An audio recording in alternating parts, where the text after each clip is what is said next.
Hi, my name is Yvonne Soh, and I'm the CEO and co-founder of an edtech startup in Singapore called Noodle Factory. Noodle Factory is an AI-powered platform that gives educators the ability to scale their teaching efforts whilst reducing their workload by providing contextualized AI tutoring and grading. Like Noodle Factory, I was born and bred in Singapore.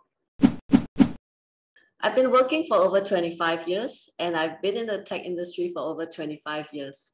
So yes, I'm a big fan of technology. In fact, it started when I was young. My dad used to love to build his own computers, and I think that's what probably played a big influence on me.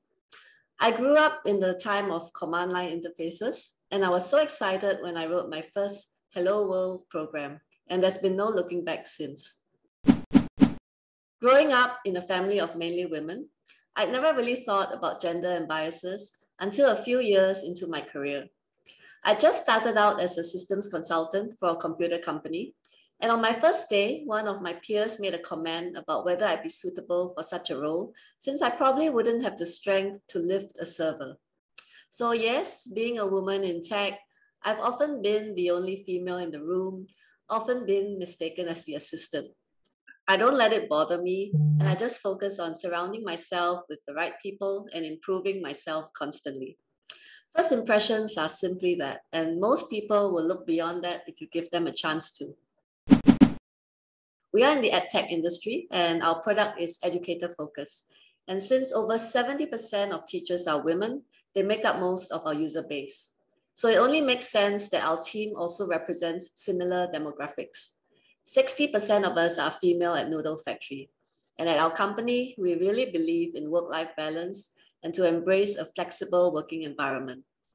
We've hired several women who had left their jobs for several years to look after their families and wanted to re-enter the workforce, but on their own terms and where they could still have the flexibility to prioritize their family's needs.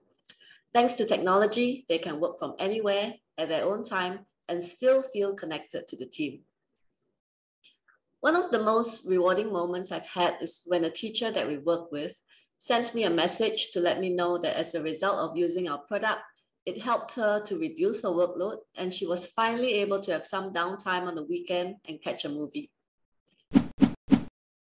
My advice for a young person is that everyone's journey is different, but it's generally not a straight path. I'd never really thought about wanting to start a company, and somehow I just went down this path when the opportunity arose. I think it's important to always keep an open mind. There will be many people you meet along the way, mostly with good intentions, and you'll get much advice and insights. And some of that will shape your journey, but some you might also choose to ignore as well.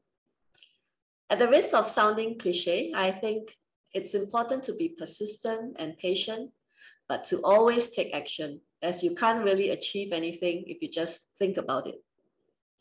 Thank you for listening.